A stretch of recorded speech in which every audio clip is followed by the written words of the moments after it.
وہ ترقی کو جو انسان کو کمال تک کے پہنچائے اس کا حامی ہے اور اس کا موافق ہے، اس کا نتیجہ حیوانیت ہوتی ہے۔ ایسے معاشرے کو وہ غلام بہت ہی آسانی سے بنا لیں گے۔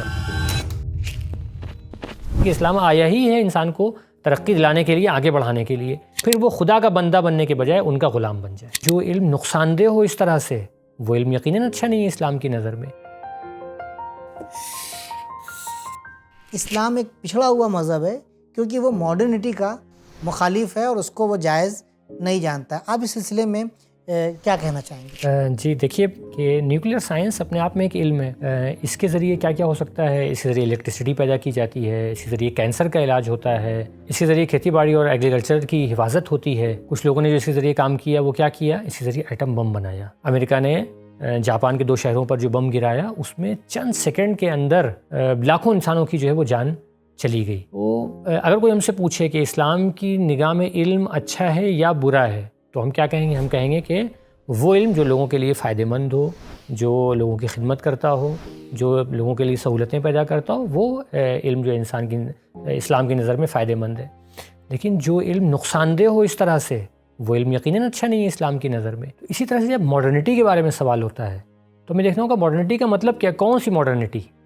اگر ماڈرنٹی کا مطلب ہم یہ لے رہے ہیں کہ علم میں ترقی کرنا، ہیومن ویلیوز میں ترقی کرنا، خدا سے قریب ہونے کی طرف آگے بڑھنا، یہ ترقی ہے، یہ پروگریس ہے، اور اسلام بھی اس کو مانتا ہے، بلکہ یہ عین اسلام ہے۔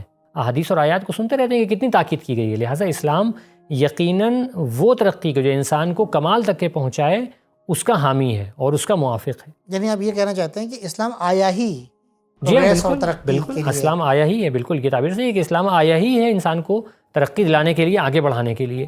لیکن ماڈرنٹی کا ایک اور تصور ہے جو یورپ سے آیا 200 سال پہلے، اور اس میں کیا ہے؟ اس میں ہے کہ انسان کی زندگی میں خدا کا کوئی کانسیپٹ نہ ہو، انسان کی زندگی میں قیامت کا تصور نہ ہو، قانون نہ ہو، کوئی کسی قسم کا مذہبی قانون نہ ہو، اس کا نتیجہ حیوانیت ہوتی ہے۔ جو پہلے والے معنی میں نے کیے ماڈرنٹی کے، وہ ایک عام تصور ہے۔ عام لوگ جب کہتے ہیں ماڈرن ہونا، فلاں معاشرہ ماڈرن ہو گیا، تو وہ وہاں پر کبھی کبھی یہ مراد لیا جاتا ہے کہ علم میں، ٹیکنالوجی میں جو ہے وہ ایڈوانسمنٹ ہوا ہے، پروگریس اور ترقی ہوئی ہے۔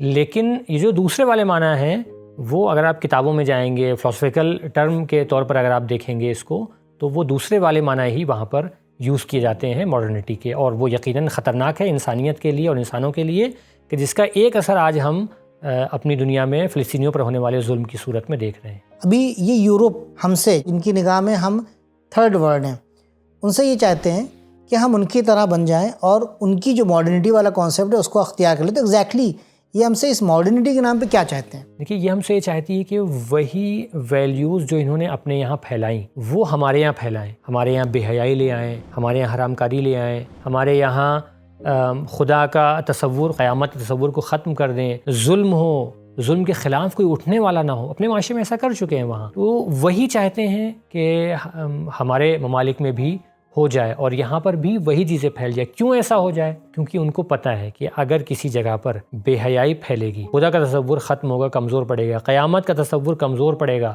حق اور باطل کا تصور کمزور پڑے گا، ایسے معاشرے کو وہ غلام بہت ہی آسانی سے بنا لیں گے اور اس کے ریسورسز پر بھی وہ قبضہ کر لیں گے۔ ان کا مقصد یہ ہوتا ہے کہ وہ معاشرے کو ماڈرن بنانے کے نام پر اس میں جو خوبیاں پائی جاتی ہیں، اس میں جو مذہبی اقدار پائی جاتی ہیں، ان کو لے لے اور پھر وہ خدا کا بندہ بننے کے بجائے ان کا غلام بن جائے۔ بہت بہت شکریہ مولانا صاحب۔ انشاءاللہ ایک نئے پروگرام کے ساتھ ہم آپ کی خدمت میں حاضر ہوں گے، تب تک کے لیے خدا حافظ۔ خدا حافظ۔